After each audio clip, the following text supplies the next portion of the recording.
Hello everyone and welcome to Cauldrons of War Stalingrad, a special bonus series brought to you by my Patreon supporter Pumnerau.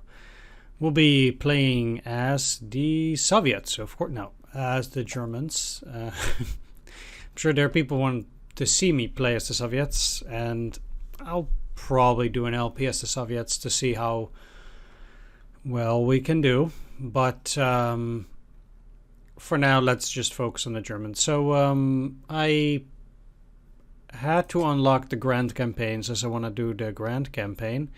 I had to play the Blau scenario, get 8 points, which I did. And then this one starts a little bit earlier. Now I'll go for green buttons and showing the next operations on hover 2. And displaying tooltips. Alright, so here we are.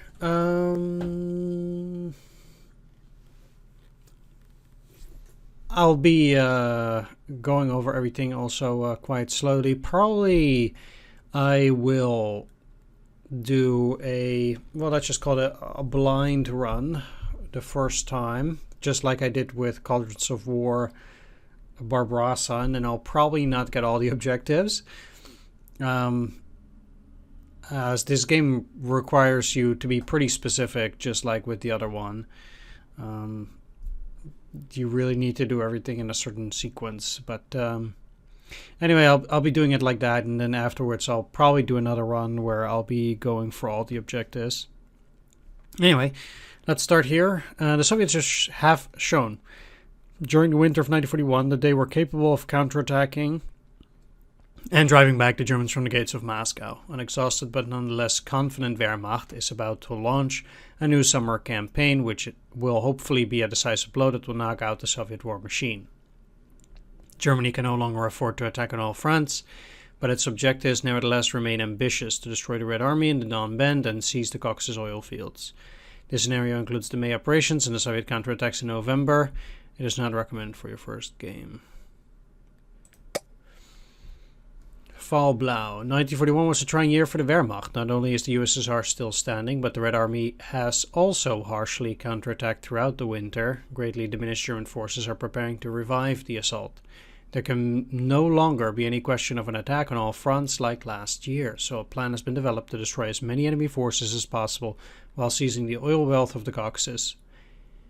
In order to constitute a sufficient force for this operation, significant means were taken from the center and north of the front. Our main offensive in the south itself will not be ready until June. Until then, cleanup operations will be carried out in the Izium and Crimean areas. One last campaign before victory. We will gain victory as follows. Conquest of the Caucasus, 10 points. Baku 5, Batumi 3, Grozny and Maikop 1 each. The enemy, following a Scorched Earth campaign, will certainly try to destroy their oil installations. Speed is therefore the key to this operation. Control of the Caucasus will put the Black Sea Fleet out of action and will surely have an influence on Turkey. Cutting the Don-Volga Isthmus, 1 point. When the enemy's backs are to the empty steppes, what country will they have left to defend? Bleed dry the Red Army, 1 to 3 points. In this war of attrition, the enemy is undoubtedly in very bad shape. He will not bear the same losses as he did last year. For any operation completed by the Red Army, minus 2 points. The Führer hates losing ground. Other objectives may appear during the game. You will need at least 6 points to achieve victory. As for Stalingrad, it is not talked about and quite unimportant in the grand scheme of things for now. Hold on, you lose victory points as follows. The loss of Kharkov, minus 2.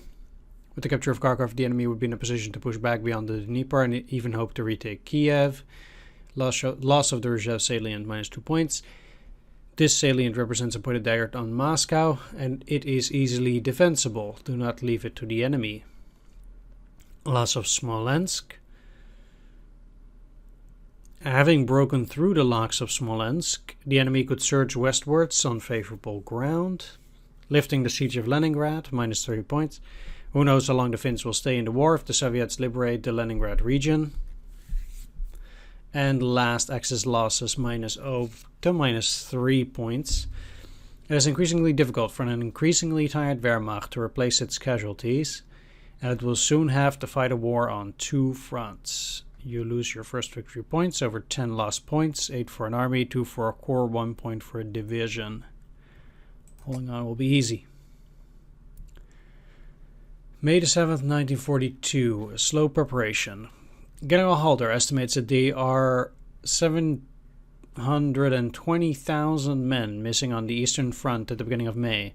To repopulate our divisions, the cohorts of 1922 and 1923 were called in, but it was still not possible to fully replenish our reserves. The material question is also worrying. To equip the units involved in Fall Blau, it was necessary to unequip units from other fronts. More worrying, only 1/5 of the 90,000 trucks lost since the start of the campaign in the east have been replaced, endangering what has been our strength so far, mobility. We're not yet ready. Due to the slow reconstitution of our offensive resources, we will not be ready to go on the offensive until June 15th. And again, this offensive will have to be staggered because not all our forces will be ready at that date. Until July 15th, Army Group South's troops on inactive operations gain supply and lose tiredness. The northernmost troops will be served first and will be fully ready on June. The tiredness score of these units is known until July 15, as long as they are not engaged in combat. Army Group South will gain command points in the process, plus 3 in total. Developers note tiredness, fatigue, attrition. In Cauldrons of War, the term fatigue or tiredness are used interchangeably to represent physical fatigue, loss of life, and wear and tear on equipment. The higher the fatigue score, the more chance the unit has to lose a point of soldiers, guns, or tanks. Tired units are also less effective in combat, what you should know. One soldier, or this is how losses are taken into account. One soldier point represents approximately 1 infantry division. Okay. 2 tank points represent one armor division, and 1 artillery point, 1 artillery regiment. When a point of soldiers is eliminated, that is that a whole division has been wiped out. The current losses are represented by the fatigue score. Many units start the game already tired. The winter offensive was severe for both camps, and many units are far from having recovered their theoretical maximum strength. The fatigue score is hidden. The developer has made that choice for some realism. Of course, the army's made reports on their condition, but the German High Command and the Stavka do not seem to have paid much attention to these reports. The will of the soldiers, after all, seems to be able to compensate for the fatigue and the lack of means. The player is therefore not informed if a unit has reached its breaking point at 20 fatigue points. It will gain the exhausted trait. Okay. A fragile alliance. The more I talk in quick order, the more I need to recompose myself for each set of texts here. There we go. The ambition of our plan is such that we will not be able to do without our allies this year. Our setbacks last winter have left their mark, and we had to convince our allies that this crisis was temporary and without consequences, lying when necessary about the real state of the Wehrmacht. All of them are convinced that their participation in our anti-Bolshevik crusade will enable them to shape the new world order after our victory in the war. But signs of the fragility of the Axis as an alliance are multiplying. Some allies are openly in a wait-and-see attitude, and are even trying to establish contacts with Great Britain. Others are keen to keep large amounts of troops on their national territory, and there's much resentment with their neighbors, who are also Axis members. In the end, 600,000 Italians, Romanians, and Hungarians will fight alongside us. Last year, however, we learned that the military value of our allies is low. To have a chance against the Red Army, these allied forces should receive German material, in particular anti-tank guns, but where to find all this equipment when the Wehrmacht itself lacks guns and tanks? And the historical choice is we need to keep our equipment, which decreases Axis cohesion by 10 and decreases Axis allies cohesion by 1. And if we equip them, then we equip our allies by stripping German units, decrease the cohesion of North and Center, Army Group units, and increase Axis allies cohesion. Let's equip them.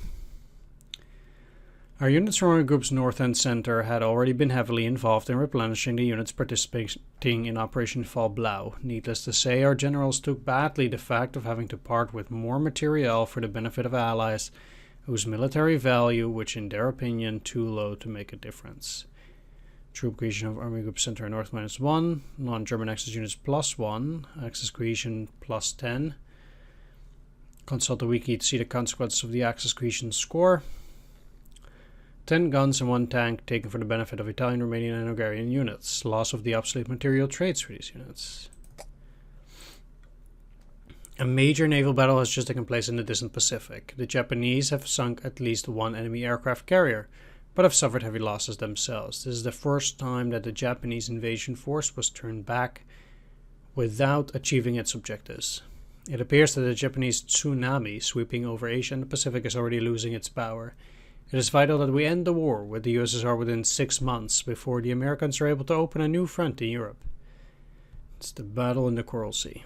Your time is running out. Whew, that was a lot of talking, but I made it through. There we go. It is May the 7th, and there are a few things here that I will go over. I really don't remember whether I talked about that during my 1 to 2 episode playthrough like almost a year ago. So victory objectives are all down there for now.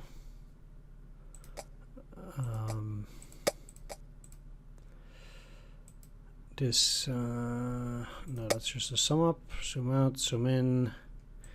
Air superiority rests. This is, I believe, this is disputed. I think. Not sure. And supply capacity 134434. Okay. I wanna. Map style is pretty interesting. All these flags here. That's actually pretty cool, I think. You can really see where the Soviet buildup is. That's actually nice. Okay. But I want to go to...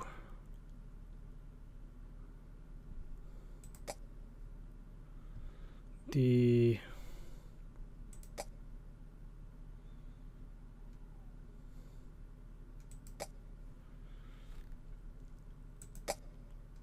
No, not here. Where is it? There is supposedly a...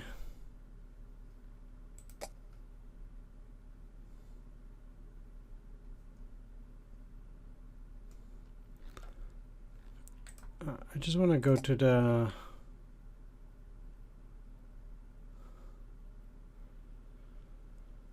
manual to talk about these things, but it's not there. Look, I'll be right back once I find... Oh, here it is. There we go. Cauldrons of War Wiki. We know about barbarity. If it's higher than 25, barbarity is currently 30.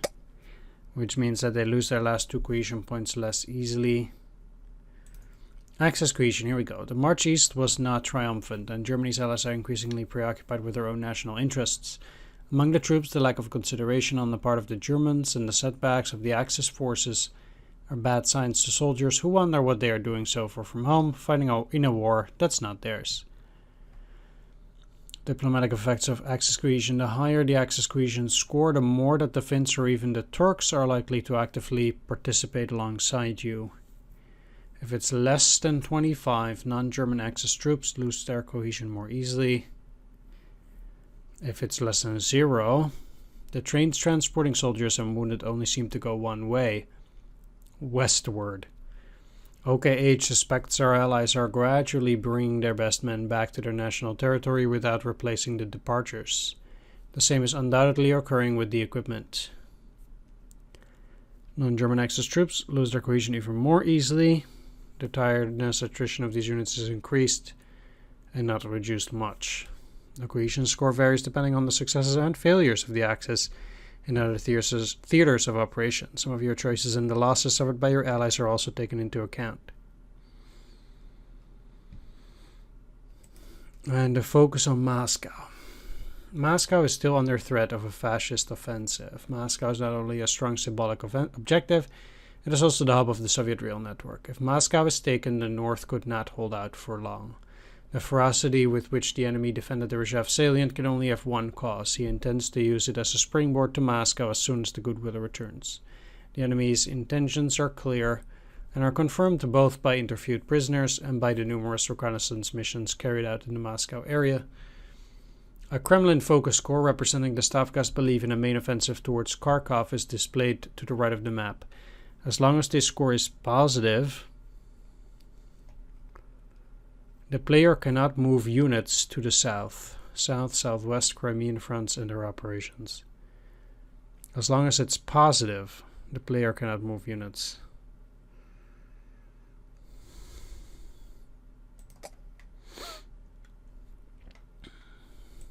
Let's actually get rid of this. So we'll talk about the different operations as well. I guess this is kind of like just a starting overview of everything going on, especially since we have the May 7 here. Up in the north we have the Siege of Leningrad with our 50th Corps only. The city of the revolution is under siege, but it is not certain that the Wehrmacht can afford to take it by force without suffering significant losses. A slow siege may be preferable to a bloody capture of the city. Then here begins der Arsch der Welt. Yeah. Senyavino. Fighting has been heavy around the Volkhov River, and the latest Red Army offensive has been contained. Leningrad is only a few kilometers away, and the Wehrmacht will do anything to prevent the Red Army from linking up with the city. Next, Demyansk. The Demyansk pocket has been pierced. A salient nonetheless remains there, a thorn in the Soviet defensive system side. Note how we can also not push this way. The Dnieper-Rzhev Drive. The northern pincer of operations to reduce the Rzhev salient will make it possible to cross the Dnieper and participate in the isolation of German units. Rzhev-Sichovka. Rough and defensively fortified terrain awaits the Red Army in its attempt to reduce the Rzhev salient. Push towards Orel. The German positions are in front of the Oka River and the town of Orel. A resolute Soviet offensive may push them back to the Desna River, which is then here. This is an offensive from our side. Fall Blau Phase 1. Voronezh is an important railway junction which controls the north-south rail traffic. The capture of the city would greatly complicate the logistics of the Red Army. However, the road to Voronezh is crossed by many rivers. There is much opportunity for the Soviets to slow down or even stop the German offensive. Then at Kharkov, we're getting encircled. The liberation of Kharkov by the Red Army would not only be a symbolic victory, this attack would also greatly disrupt the Wehrmacht, which is preparing its summer offensive. Then here, Operation Fredericus. A big sickle cut in the Izium salient would lock the Soviet troops in a large pocket and provide the Wehrmacht with a better base for its summer operations. Road to Rostov. Beyond the Mias River, a difficult step extends to Rostov, gateway to the Caucasus. And in the Crimea, we have the Kerch offensive. The Soviet bridgehead in the Crimea was unable to break through beyond the Kerch Peninsula. Exhausted, lacking in supplies, and cramped into a very narrow front, the Soviets' troops now have to face a powerful German offensive to oust them. And last, the port of Sevastopol is strategically located on the shores of the Black Sea. The site is naturally protected by cliffs and hills which surround it. In addition to these natural defenses, here are the most formidable coastal defenses of the whole coast. The Wehrmacht will have a lot to do to take the city. I guess for a first episode, I'm just going to make it a little bit short, and then afterwards we'll really start getting into it. I want to thank everybody for watching for now. Hope you enjoyed this first video. If you did, please do consider leaving a like, comment, or subscribe. Special shout out to all my Patreon supporters: Poonerau, Ginger Bastard, C Data Swords, Mendingo, Thomas Love, Chlin. Thanks for watching. Take care. See you next time. Bye bye.